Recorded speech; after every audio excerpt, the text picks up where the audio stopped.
Kita ke informasi pertama pemirsa, kawasan permukiman di Kemayoran dilanda kebakaran lagi. Kebakaran yang terjadi sejak dini hari berhasil dipadamkan Selasa pagi dan saat ini petugas masih melakukan proses pendinginan. Awalnya dari apa sih? Kebakaran hebat melanda kawasan padat penduduk di Jalan Kemayoran Gempol, Kebon Kosong, Kemayoran, Jakarta Pusat.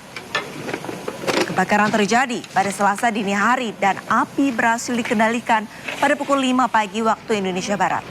Saat ini petugas masih melakukan proses pendinginan. Kebakaran diduga disebabkan oleh korsleting listrik dari salah satu rumah penduduk. Sebanyak 543 bangunan terbakar dengan 607 kepala keluarga dan 1.797 jiwa terdampak serta 2 orang korban dilarikan ke rumah sakit akibat sesak nafas. Sementara itu, sebagian pengungsi saat ini menempati lokasi pengungsian di Polres Metro Jakarta Pusat.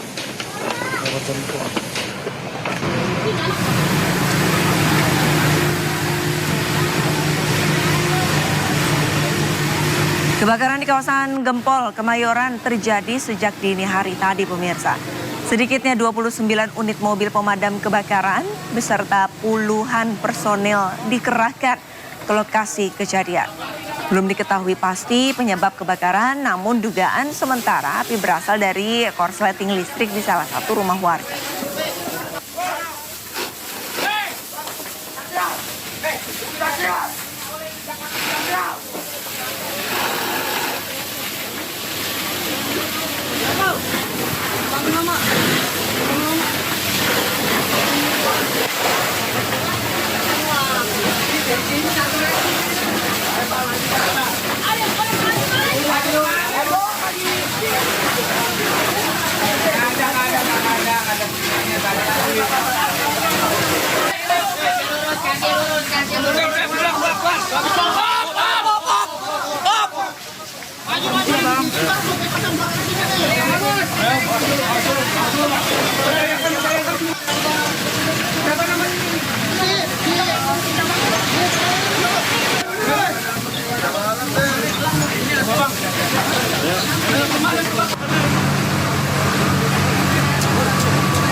Mungkin kalau udah tengah malam korslet.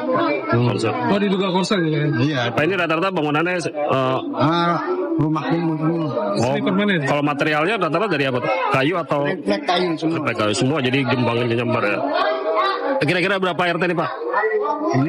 Ini gabungan kan ya. Di sini mungkin baru 2 RT kali. Baru 2 RT ya. Di RW berapa sih Pak? 4. RW 4 kelurahan. Ya pemirsa, kita akan kembali memantau situasi terkini dari kebakaran di Kemayoran, Jakarta Pusat. Sudah dari rekan kami, Jen Cahyani. Selamat siang Jen Cahyani.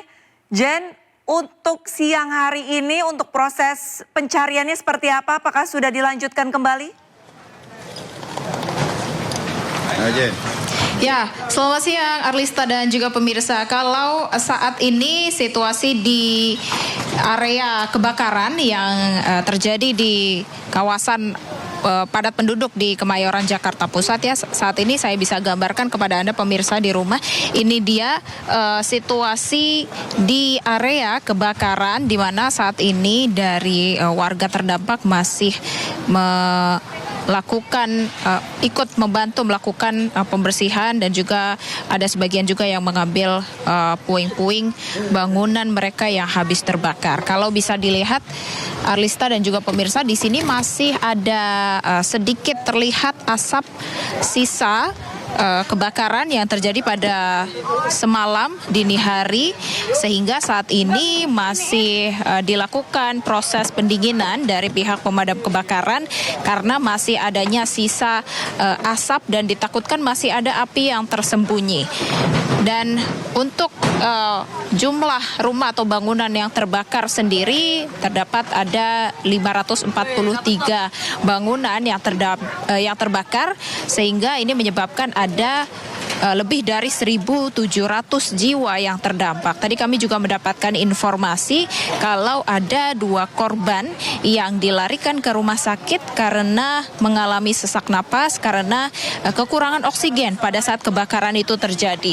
Untuk korban hilang sendiri saat ini masih didata, namun kami belum mendapatkan informasi secara pasti. Namun yang pasti Arlista dan juga pemirsa, saat ini untuk korban terdampak atau penduduk yang terdampak atas kebakaran ini saat ini sudah diungsikan di beberapa tempat, salah satunya di Polres Metro Jakarta Pusat, karena area kebakaran ini terjadi tepat di belakang Polres Metro Jakarta Pusat, sehingga di sana dibuka posko pengungsian ya untuk warga terdampak yang rumah atau bangunannya habis terbakar.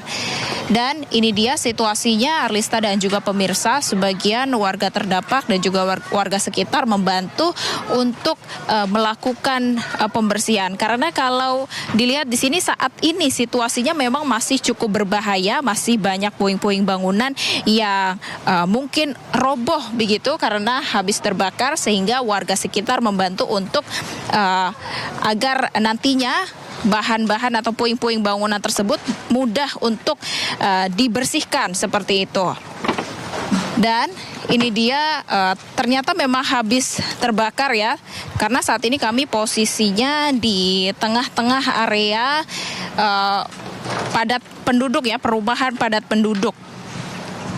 Dan di depan yang Anda dapat saksikan pemirsa, di depan saya ini ada sebagian warga yang juga masih membantu mengambil puing-puing bangunan yang tersisa, sehingga mereka ikut juga terjun untuk membantu pemadam kebakaran. Karena saat ini di sini dari pihak pemadam kebakaran sendiri juga masih menyalakan air ya, masih menyemprotkan air dengan selang pemadam untuk memastikan api sudah tidak ada, dan juga untuk memastikan nanti agar asap sudah tidak tersisa. Karena saat ini di beberapa titik memang masih terlihat asap yang mengepul.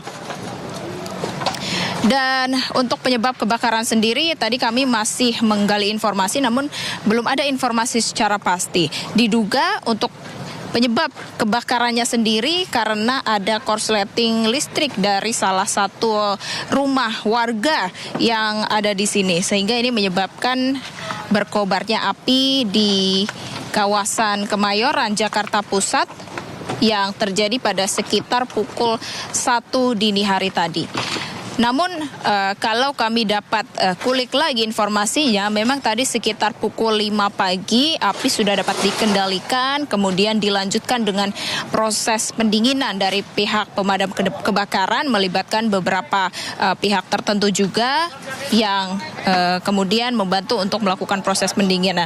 Tadi kami juga sempat melihat ya di tempat pengungsian para warga yang terdampak, ada 1.700 warga yang terdampak di sana, dan saat ini masih membutuhkan bantuan seperti bantuan makanan, kemudian bantuan pakaian, dan juga tentu saja tempat untuk mereka tinggal seperti itu. Kemudian alat-alat, tadi kami juga banyak melihat ternyata masih banyak anak kecil, balita atau bayi yang merupakan keluarga terdampak.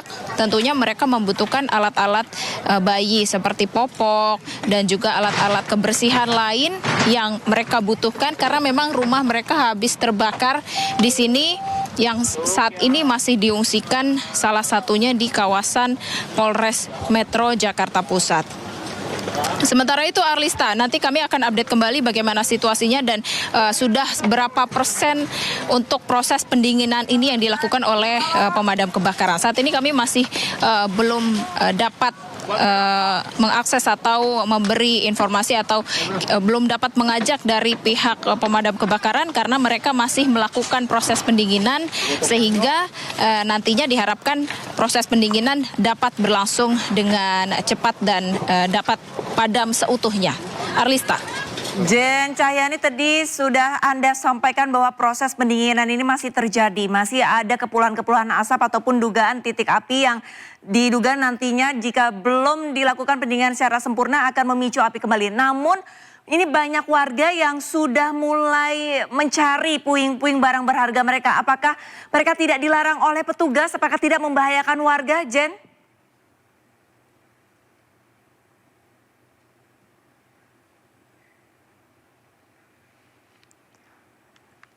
Baik, ada kendala komunikasi. Baik, terima kasih banyak Jen Cahyani melaporkan langsung dari lokasi kebakaran Kemayoran Gempol, Kebon Kosong, Jakarta. Selamat kembali bertugas, Jen. Kita ke informasi selanjutnya, pemirsa. Polisi menangkap 5 tersangka dalam kasus judi online RGO Kasino di Batam. Dalam kasus ini, polisi menyita barang bukti berupa 4 mobil serta uang tunai 1,7 miliar rupiah.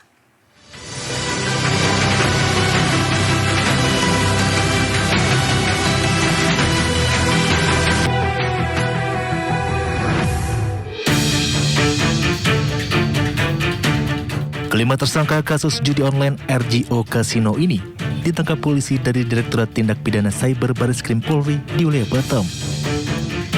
4 tersangka HNB, IR, SR, RRS berperan sebagai admin dalam kasus ini. Sementara RZ alias Zeus memiliki peran sebagai manajer sekaligus pengelola situs judi online. Selain sebagai manajer situs judi online, RZ alias Zeus juga berperan sebagai mentor untuk melatih orang-orang baru yang akan dipekerjakan di admin judi online di Kamboja. Dalam kasus ini, polisi menyita barang bukti berupa 4 unit mobil serta uang tunai sejumlah 1,7 miliar rupiah yang terbagi dalam pecahan uang dolar Singapura, ringgit Malaysia, dan baht Thailand. Dari hasil penyelidikan terdapat 17 situs judi online yang berafiliasi dengan RGO Kasino yang dikelola para pelaku.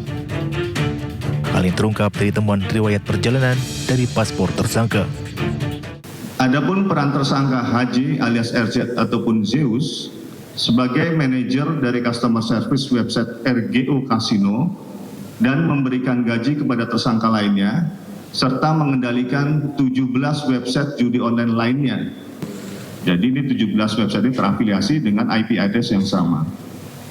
Adapun barang bukti yang berhasil diamankan dari tersangka HJ alias RZ dan alias Zeus antara lain 2 buah paspor. Jadi yang bersangkutan memiliki 2 paspor yang sering digunakan mondar-mandir antara Kamboja dengan Jakarta. Total uang tunai yang telah disita dari para tersangka website judi online RGO Kasino senilai 1.679 juta rupiah. Atas perbuatannya, para pelaku dijerat Undang-Undang ITE Nomor 11 Tahun 2008, kemudian Undang-Undang Nomor 3 Tahun 2011 tentang Tindak Pidana Transfer Dana, serta Undang-Undang Nomor 8 Tahun 2010 tentang Pencegahan dan Pemberantasan Tindak Pidana Pencucian Uang atau TPPU dengan hukuman 20 tahun pidana penjara.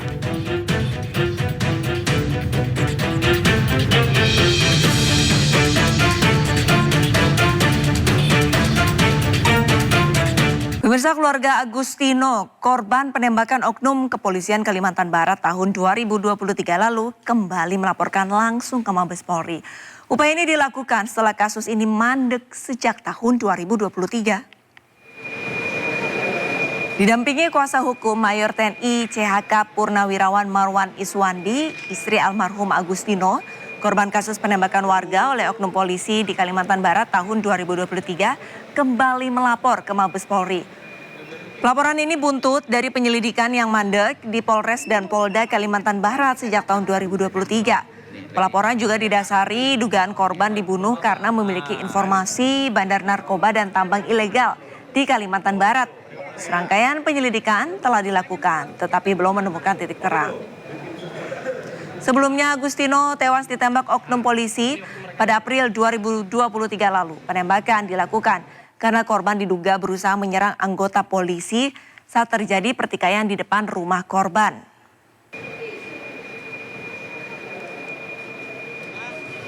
Klien kami, suami klien kami ditembak oleh oknum Polri. Sampai detik ini oknum Polri tersebut tidak ada proses. Suaminya klien kami ditembak, ini menurut dugaan kami, analisa kami, dikarenakan kasus narkoba. Dia mengetahui ada bandar narkoba di Kalimantan Barat. Pemirsa, Pengadilan Negeri Jakarta Selatan menunda sidang perdana pra-peradilan yang diajukan Sekjen PDIP Hasto Kristianto.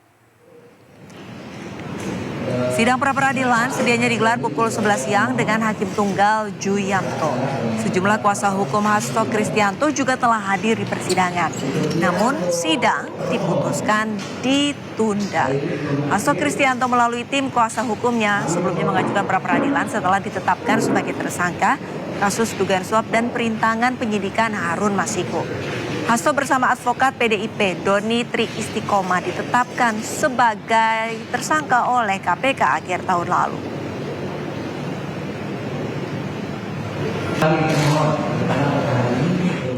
Pemirsa, untuk mengetahui alasan penundaan sidang perdana pra-peradilan Sekjen PDIP Hasto Kristianto di Pengadilan Negeri Jakarta Selatan, kami sudah terhubung dengan rekan Esra Ambarita. Selamat siang Esra. Kira-kira apa alasan penundaan sidang pra-peradilan perdana Hasto Kristianto hari ini, Esra?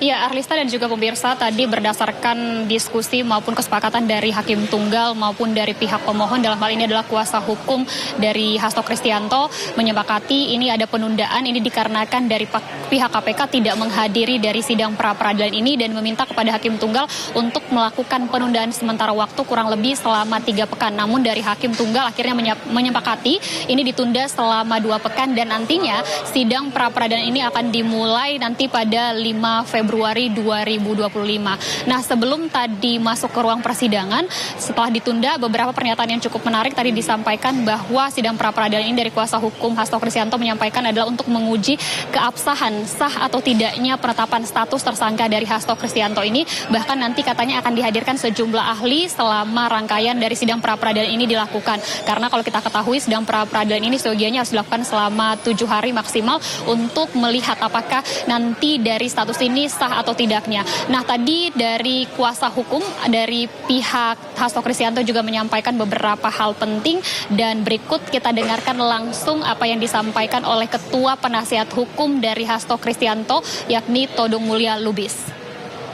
Kalau saya katakan bahwa penetapan tersangka Saudara Hasto Kristianto itu syarat dengan muatan politik. Jadi penuh dengan politisasi. Ya, penuh dengan politisasi. Sementara kita sebetulnya ingin penegakan hukum itu steril dari tekanan-tekanan politik. Tapi saya tidak segan-segan mengatakan kita mencium ada tekanan politik dalam penetapan tersangka ini. Mudah-mudahan hakim yang akan memeriksa pra-peradilan ini menyadari bahwa dia dihadapkan pada tantangan. Apakah pengadilan ini betul-betul independen? Apakah pengadilan ini betul-betul sesuai dengan hukum yang berlaku? Apakah kita bisa melepaskan diri dari infiltrasi dan intervensi politik dalam proses hukum yang seyogyanya mesti didasarkan pada apa yang disebut due process of law. Nah, due process of law inilah yang absen dalam proses penetapan tersangka Hasto.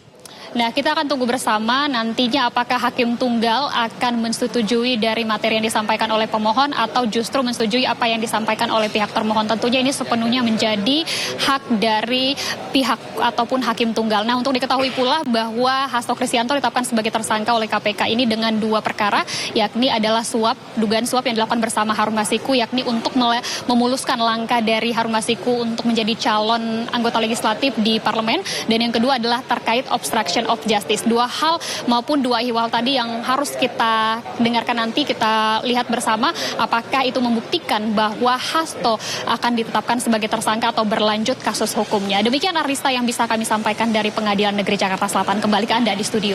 Baik, terima kasih banyak Esra Ambarita atas laporannya. Penundaan sidang perdana pra-peradilan Hasto adalah karena pihak KPK tidak hadir dan ditunda 5 Februari 2025 mendatang. Selamat kembali bertugas, Esra.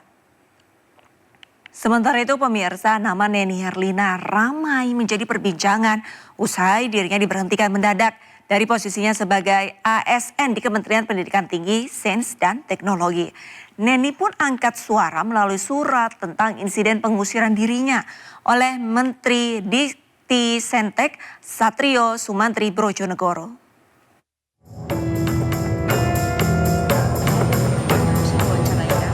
Sosok Neni Herlina sebelumnya menjabat sebagai Prahum Ahli Muda dan PJ Rumah Tangga Setditjen Diktiristek di Kementerian Pendidikan Tinggi, Sains dan Teknologi.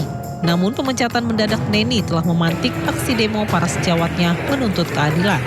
Dalam surat terbukanya, Neni mengungkap motif dirinya didepak dari posisinya. Menurut wanita yang telah menjadi ASN sejak 2001 ini, pemecatan berawal usai 3 hari Satrio dilantik sebagai menteri.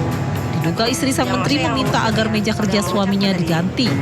Namun permintaan itu disebut Neni tidak sesuai prosedur standar di kementerian. Tetapi selaku bawahan dirinya tetap mengupayakan. Sejak insiden meja tersebut, Neni langsung mendapat ancaman pemecatan hingga puncaknya dirinya diusir dan dipecat di hadapan pegawai magang dan staf lainnya. Tugas beratnya itu ada di kami di rumah tangga, kami harus menyiapkan ruangan, pimpinan kami ada sekian banyak gitu. Jadi kita tuh kadang lembur, kadang ini gitu, kita terus berusaha melayani pimpinannya. Tapi kalau rasanya udah kita buat maksimal, tapi kok saya malah tiba-tiba hari Jumat itu karena mungkin masih melihat saya ada berkeliaran, Bapak Menteri langsung mendatangi saya ke lantai 8 langsung. Ya gitulah kejadiannya dengan tidak etis ya seperti itu. Meminta saya menyuruh saya keluar itu di hadapan anak-anak warga kayak gitu, di depan staf saya. Kini Neni meminta kejelasan statusnya sebab pemecatan dirinya dinilai tidak sesuai prosedur. Pertama ya gimana nih status saya nih, apa beneran dipecat apa enggak, karena itu kan tidak ada dasar hukum yang jelas gitu. Nasib saya aja nggak tahu hari ini saya mau kerja di gimana gitu kan. Sementara sosok Menteri Dikti Saintek Satrio Sumantri memiliki kontribusi besar dalam pengembangan pendidikan tinggi dan sains teknologi di Indonesia. Di antaranya Satrio mempromosikan kolaborasi antara perguruan tinggi dan industri khususnya dalam pengembangan teknologi inovatif untuk kebutuhan masyarakat. Tim Liputan melaporkan. Langsung memanggil Menteri Kelautan dan Perikanan Sakti Wahyu Trenggono. Pasca adanya perbedaan pendapat mengenai pembongkaran pagar laut, Presiden menginstruksikan agar pembangunan pagar laut misterius diusut tuntas. Pak, pagar laut. Pagar laut kali. Menteri KKP Sakti Wahyu Trenggono mendatangi istana sore hari. Pemanggilan Menteri KKP Sakti Wahyu Trenggono dilaksanakan usai adanya silang pendapat mengenai pembongkaran pagar laut. TNI Angkatan Laut bersama nelayan yang tengah melaksanakan pembongkaran akhirnya ditunda sejak hari Minggu lalu. Menteri KKP Sakti Wahyu meminta pagar laut dihentikan dengan alasan untuk barang bukti dan menunggu hingga sang pemilik pagar mengaku. Namun Presiden Prabowo kepada lembaga terkait kembali menegaskan perintah agar pembongkaran pagar laut dilanjutkan serta mengusut tuntas dalam pembangunan pagar laut. Harus ada izin. Di pesisir sampai ke laut tidak boleh. Harus ada izin. Itu yang terjadi. Tadi arahan Bapak Presiden satu, selidiki sampai tuntas secara hukum supaya kita harus benar koridor hukumnya. Apabila tidak ada itu harus menjadi milik negara. Nah itu kasusnya seperti itu. Nah karena kemarin juga ada pembongkaran yang dilakukan oleh TNI AL, maka tadi kita sudah koordinasi juga dengan Kasal. Tadi sudah rapat dengan Kasal dengan jajarannya. Tentu setelah kami dipanggil oleh Bapak Presiden ini kita juga akan koordinasi lagi dengan beliau.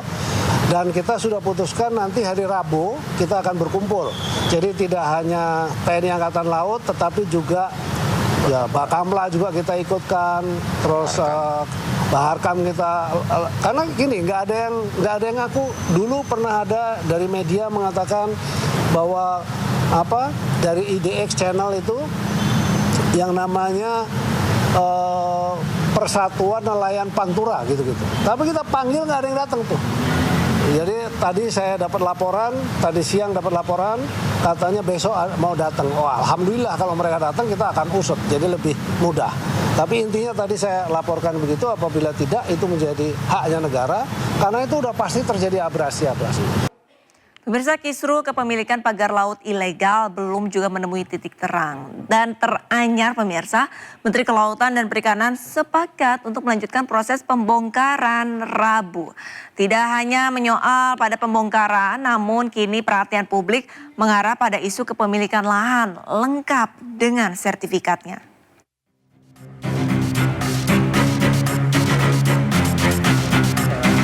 Sempat berbeda pandangan soal pembongkaran pagar laut ilegal di kawasan Tanjung Pasir, Tangerang, akhirnya Menteri Kelautan dan Perikanan Sakti Wahyu Trenggono bersama Kepala Staf Angkatan Laut Laksamana Muhammad Ali sepakat untuk melanjutkan pembongkaran.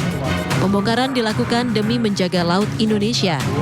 Kita berkoordinasi dengan Kepala Staf Angkatan Laut beserta jajaran, saya dan Pak Wamen, dalam rangka untuk mengevaluasi terhadap apa yang sekarang ini menjadi isu yang ramai, itu adalah soal pagar laut. Jadi kita akan memberikan batasan waktu sampai dengan besok Rabu pagi, kita akan rapat koordinasi Rabu pagi, lalu siangnya kita akan lakukan tindakan pembongkaran. Begitu Pak Kasar ya? Ya Pak. Silakan. Setuju.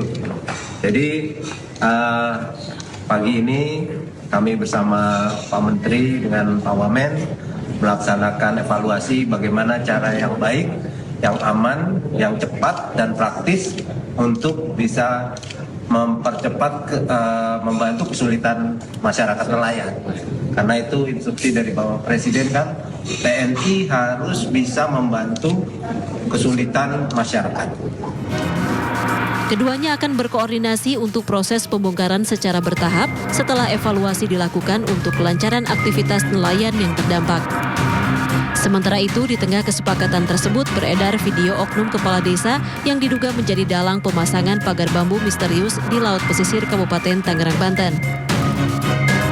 Diketahui oknum kepala desa tersebut adalah Arsin, yang merupakan kepala desa Kohod Kecamatan Pakuhaji, Kabupaten Tangerang. Dalam video, Arsin seolah memberikan arahan kepada anak buahnya untuk memasangkan bambu di titik yang telah ditentukan. Namun Arsin membantah tudingan miring tersebut. Arsin menyebut videonya yang viral direkam 2 tahun lalu. Kedatangannya kala itu adalah untuk melakukan sidak karena adanya laporan warga terkait aktivitas ilegal pemasangan bambu di bibir pantai. Itu foto itu, video itu 2 tahun yang lalu. Kenapa saya waktu itu ke laut, ke pinggir laut?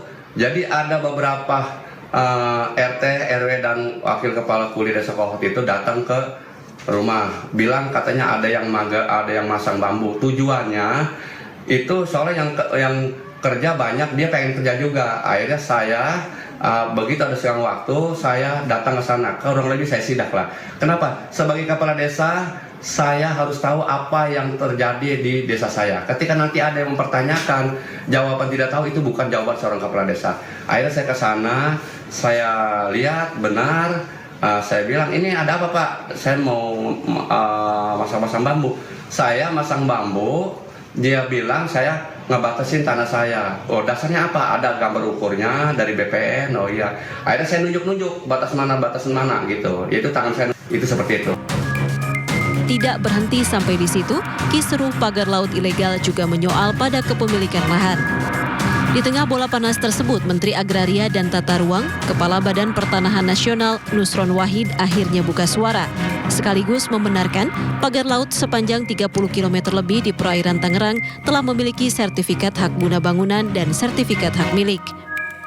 Kami mengakui atau kami membenarkan ada sertifikat yang berseliweran di kawasan pagar laut sebagaimana yang muncul di banyak sosmed tersebut. Jumlahnya 263 bidang dalam bentuk SHGB atas nama PT Intan Agung Makmur. Berita-berita yang muncul di media maupun di sosmed tentang adanya sertifikat tersebut, setelah kami cek benar adanya, lokasinya pun benar adanya sesuai dengan aplikasi Bumi, yaitu ada di Desa Kohot, Kecamatan Pakuhaji, Kabupaten Tangerang. Di sisi lain, Menteri Kelautan dan Perikanan Sakti Wahyu Trenggono menyatakan sertifikat hak guna bangunan di pagar laut Tangerang, Banten bersifat ilegal. Namun pernyataan Menteri Agraria dan Tata Ruang dipatahkan oleh Menteri Kelautan dan Perikanan. Menteri Trenggono menyebut sertifikat hak guna bangunan di pagar laut Tangerang, Banten bersifat ilegal. Ada langkah pertama yang harus dilakukan adalah kan sesuai dengan aturan undang-undang. Jadi kita tidak bisa sembarangan. Pertama, kita lakukan yang namanya penyegelan. Setelah kita lakukan penyegelan, kita identifikasi siapa yang punya. Kan pada saat kita lakukan penyegelan kan nggak tahu nih siapa yang punya. Ya, secara yuridis kan harus ada yang mengakui siapa yang punya dan seterusnya dan seterusnya dan seterusnya. Tadi saya mendapatkan press conference juga dari Menteri ATR BPN bahwa sudah ada sertifikat yang ada di dalam laut. Saya perlu sampaikan kalau di dasar laut itu tidak boleh ada sertifikat. Jadi itu sudah jelas ilegal juga. Nah, artinya memang ini kan dilakukan proses pemagaran itu tujuannya adalah agar tanahnya itu nanti naik. Semakin lama semakin naik. Jadi kalau ada ombak datang, begitu ombak surut, dia ketahan. Sedimentasinya ketahan. Boleh dibilang seperti reklamasi yang alami begitu, ya. Jadi nanti kalau terjadi seperti itu akan terjadi daratan dan jumlahnya tuh sangat besar. Tadi saya laporkan kepada Bapak Presiden dari 30 hektar itu kira-kira sekitar 30 ribuan hektar kejadiannya. Nah, kan itu sangat besar. Nah, di bawahnya ternyata menurut identifikasinya dari Pak Menteri ATR BPN itu sudah ada sertifikatnya. Yang atas nama siapa saya tidak hafal ya. Teman-teman bisa cek sendiri. Dan itu nanti tiba-tiba nongol tuh sertifikatnya tuh. Kalau sudah dia berubah menjadi daratan, itu nanti dia akan nongol sertifikatnya. Teka-teki pagar bambu misterius yang membentang sepanjang 30,16 km hingga kini masih belum terpecahkan. Benarkah pembangunan pagar laut tersebut murni dibangun hasil swadaya masyarakat atau justru menjadi cikal bakal proyek reklamasi? Pasalnya, pemilik pagar laut yang menghabiskan dana fantastis tersebut juga belum diketahui. Namun belakangan, pemasangan pagar dikait-kaitkan dengan perluasan pembangunan PIK 2. Semoga saja Kementerian Kelautan dan Perikanan segera membuka hasil penyelidikan tanpa harus mengkambing hitamkan oknum yang tidak bersalah. Terima kasih pemirsa, Anda masih menyaksikan Sindo Siang. Pemirsa, sampel DNA keluarga korban kebakaran Glodok Plaza telah diuji oleh tim DVI Rumah Sakit Polri. Proses identifikasi ini membutuhkan waktu 1 hingga 2 minggu.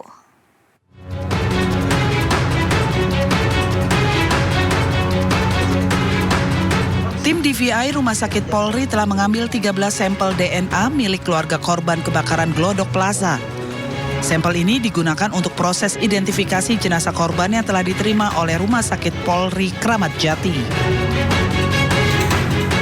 Proses identifikasi membutuhkan waktu 1 hingga 2 minggu tergantung dari sampel DNA dari keluarga korban. Dari hasil DNA yang diambil dari keluarga korban, pihak Rumah Sakit Polri akan mencocokkannya dengan data korban. Pemeriksaan fisik di kamar jenazah, kemudian mengambil sampel DNA dari jenazah sudah dilaksanakan, kemudian dikirim ke lab kita sehingga kita proses.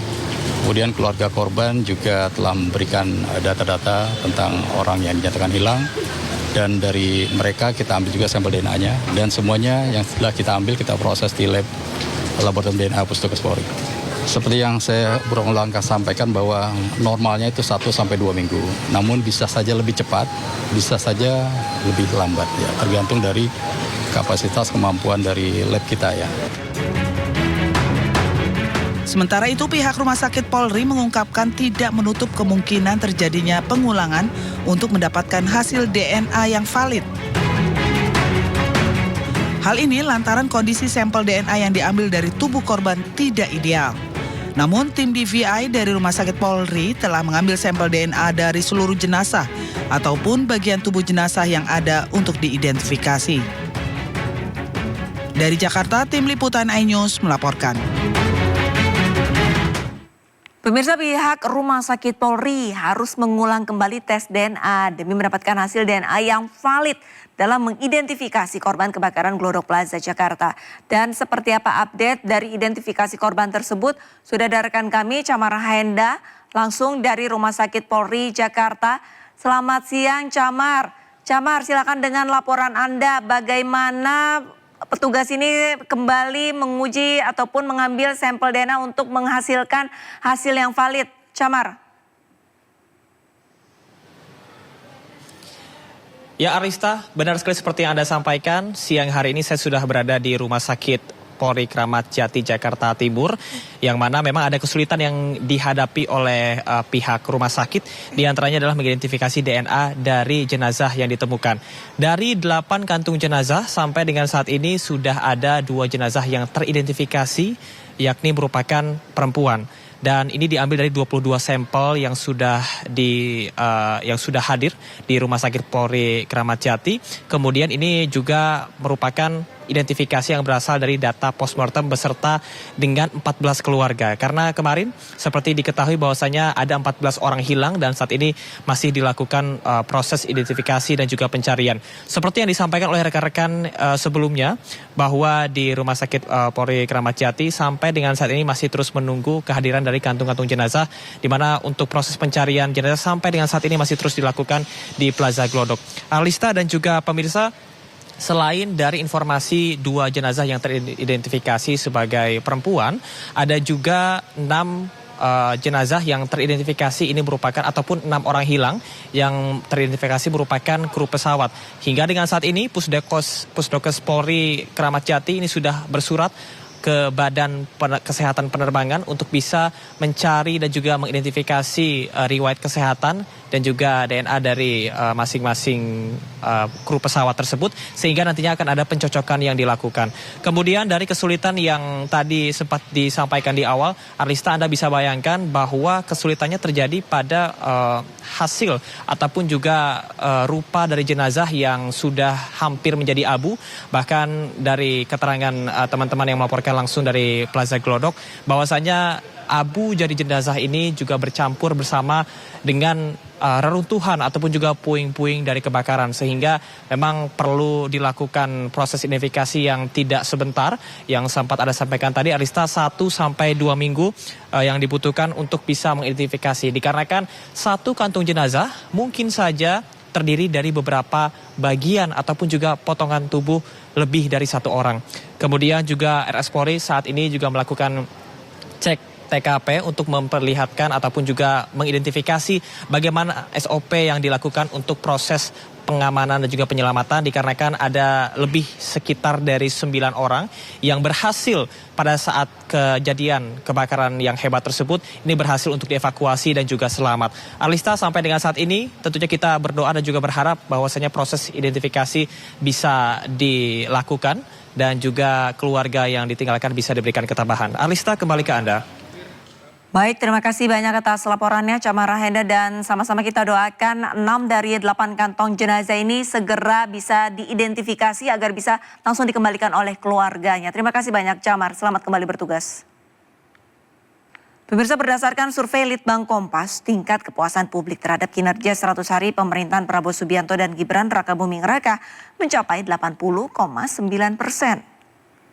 Bahkan tingkat kepuasan terhadap pemerintahan Presiden Prabowo lebih tinggi dibandingkan Presiden Jokowi tahun 2015 lalu.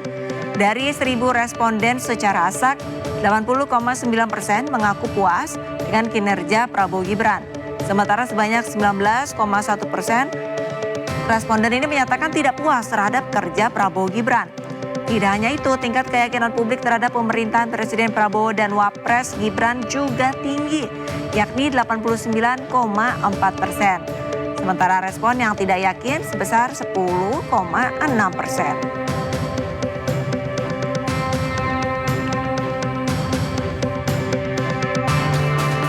Pemirsa, dengan adanya capaian kepuasan yang mencapai 80,9% terhadap pemerintahan, Menteri Koordinator Bidang Pemberdayaan Masyarakat Muhaimin Iskandar atau Caimin optimis tidak akan ada reshuffle kabinet pada Januari 2025. Ya, tapi nggak tahu saya itu urusan presiden. Tapi kayaknya sih Pak Presiden tidak ada istilah 100 hari. Pokoknya setiap saat evaluasi, setiap saat kinerja ditingkatkan. Pemirsa, pada hari ke-10 pelaksanaan makan bergizi gratis, sejumlah sekolah menerima program MBG di kawasan Intan Jaya, Papua Tengah pada Senin siang. Sebanyak 1.000 paket makan bergizi gratis didistribusikan Kementerian Pertahanan melalui Komando Gabungan Wilayah Pertahanan Kogab Wilhan 3 untuk para pelajar di SD Santo Mikael, Sekolah Yayasan Katolik Sugapa, SD Impres Sugapa, dan Sekolah Dasar Homeo Kabupaten Sugapa, Intan Jaya, Papua Tengah. Pendistribusian MBG yang dipimpin langsung oleh Panglima Kogab Wilhan 3 Letjen Bambang Trisno Hadi ini juga diperuntukkan untuk ibu hamil. Para siswa tampak bahagia menikmati menu makan bergizi gratis yang disajikan. Program ini bertujuan untuk mendorong anak-anak mendapatkan asupan makanan yang sehat, seimbang, dan bergizi untuk mempersiapkan menuju Indonesia Emas 2045.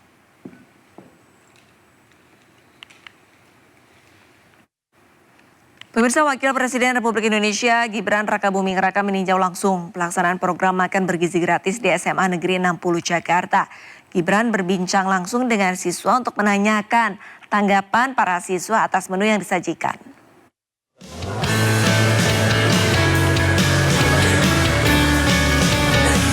Wakil Presiden Republik Indonesia Gibran Rakabuming Raka menyambangi SMA Negeri 60 di kawasan Mampang, Jakarta Selatan, Senin siang.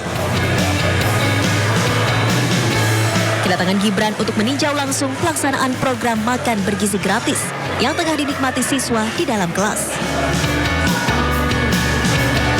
Gibran berkeliling untuk berbincang langsung dengan sejumlah siswa dan menanyakan tanggapan mereka terkait menu makan bergizi gratis yang dibagikan dan evaluasi siswa terhadap program ini.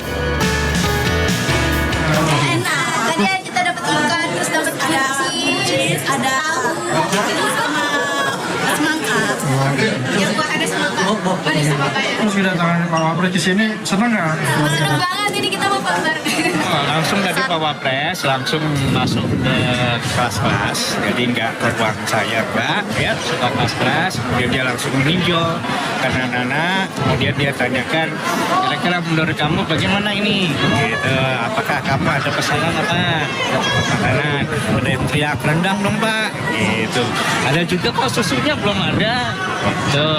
Ya itu saja anak-anak lontaran dari anak-anak, dan anak-anak kayaknya merasa senang.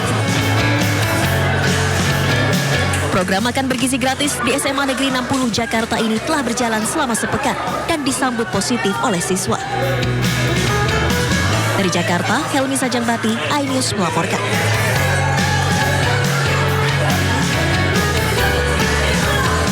Sementara itu pemirsa, di tengah berbagai persoalan mengenai pelaksanaan makan bergizi gratis, pemerintah menilai anggaran MBG sebesar 71 triliun pada tahun ini masih kurang.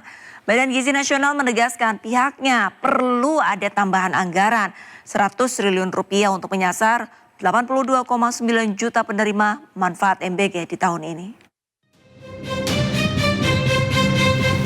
Di tengah berbagai persoalan dalam pelaksanaan makan bergizi gratis, Badan Gizi Nasional menilai anggaran program makan bergizi gratis sebesar 71 triliun pada tahun ini masih kurang. Badan Gizi Nasional merekomendasikan penambahan anggaran 100 triliun rupiah untuk program makan bergizi gratis guna bisa menjangkau sasaran penerima manfaat yang lebih luas pada tahun 2025. Menurut Kepala Badan Gizi Nasional Dadan Hindayana, dengan penambahan anggaran sebesar 100 triliun rupiah, program makan bergizi gratis setidaknya bisa menyasar 82,9 juta penerima manfaat sampai akhir tahun ini. Begini, untuk sementara yang sudah fix itu 71 triliun.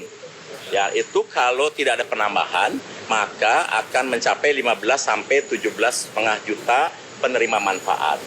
Kira kurang lebih berapa triliun yang dibutuhkan kalau pemerintah menambah di bulan September. Maka kami sampaikan tambahan 100 triliun cukup untuk memberikan makan kepada seluruh penerima manfaat 82,9 juta. Lain-lain nanti silakan tanyakan ke Kementerian Keuangan dan juga kepada Presiden.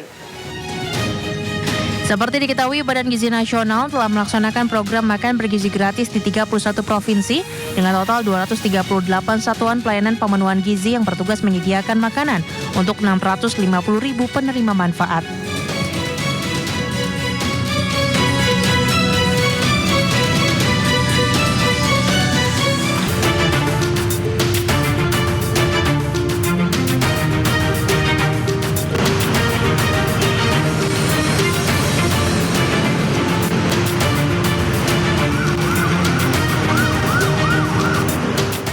Pemirsa, saatnya kita simak pantauan arus lalu lintas siang hari ini. Kami sudah terhubung dengan Brigadir Cici Yulia Yarangga dari NTMC Polri yang sudah berada di kawasan Kemayoran, Jakarta Pusat.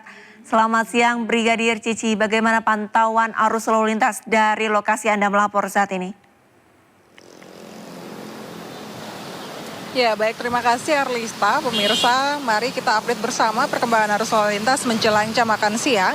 Dan saat ini pemirsa terpantau tepat di belakang saya kondisi arus lalu lintas yang berdatangan langsung dari arah Kebon Siri yang nantinya akan lurus menuju ke arah Tugu Tani ataupun juga yang akan berbelok ke kiri menuju ke arah Gambir. Terjadi perlambatan kecepatan kendaraan di mana adanya antrian traffic light yang cukup memadati dari kisaran 200 hingga 300 meter ke belakang. Terpantau juga hingga saat ini kondisi arus lalu lintas yang berdatangan dari arah Tugu Tani yang nantinya akan lurus menuju ke arah Gambir pun hingga saat ini dalam keadaan relatif lancar. Memang terlihat bahwa sampai dengan siang hari ini peningkatan jumlah volume arus kendaraan ini terus mulai mengalami peningkatan dikarenakan memang bertepatan dengan jam istirahat perkantoran. Dan untuk kendaraan-kendaraan sendiri yang berdatangan dari arah Gambir yang nantinya akan lurus menuju ke arah Tugu Tani ataupun ke arah Kramat Raya juga hingga saat ini masih dalam keadaan ramai dan lancar. Terpantau langsung dari pantauan kami bahwa kendaraan yang melintasi kawasan ini masih menempuh kecepatan kendaraan di kisaran normal yaitu 45 km per jamnya. Perlu kami himbau bagi para pengendara yang melintas pada kawasan ini agar tetap mengikuti rambu lalu lintas ataupun aturan dan petunjuk dari rekan-rekan yang bertugas di lapangan. Dan kami juga mengucapkan terima kasih bagi para pengendara, khususnya pengendara sepeda motor yang sudah berhenti di belakang garis stop demi memberikan kesempatan bagi para pejalan kaki yang menggunakan sarana zebra cross sebagai sarana penyeberangan pada kawasan ini. Dan juga untuk para pengendara yang nantinya akan melintas melalui kawasan Tugu Tani menuju ke arah Gambir, kami himbau untuk mengantisipasi kendaraan yang keluar masuk pada stasiun Gambir sendiri. Dan juga diingatkan bahwa Tugu Tani sendiri merupakan kawasan perkantoran. Untuk itu dihimbau bagi para pengendara agar selalu bersabar dengan memastikan bahwa kendaraan yang keluar masuk di sekitaran pusat perkantoran ini dalam keadaan aman demi menjaga keselamatan diri Anda pribadi tetapi juga para pengendara bersama di jalan. Dan pemirsa, melihat kembali cuaca di ibu kota Jakarta yang tidak menentu maupun di daerah lainnya, kami menghimbau bagi para pengendara sepeda motor untuk selalu menyiapkan mantel hujan yang tidak berjenis ponco demi menjaga keselamatan Anda di jalan saat berkendara tetapi juga membantu perjalanan Anda. Dan untuk pemirsa yang ingin mengupdate informasi-informasi seputaran arus lalu lintas, kami siap melayani Anda. Pemirsa dapat menghubungi call center kami di 1500669 ataupun melalui SMS center di 9119. Demikian Arlista yang dapat kami bagikan langsung dari sekitaran kawasan Tugu Tani, Jakarta Pusat, dan silakan kembali ke Anda di studio. Baik, terima kasih banyak laporannya Brigadir Cici Yulia Yarangga langsung dari kawasan Tugu Tani, Jakarta Pusat. Selamat kembali bertugas dan salam presisi.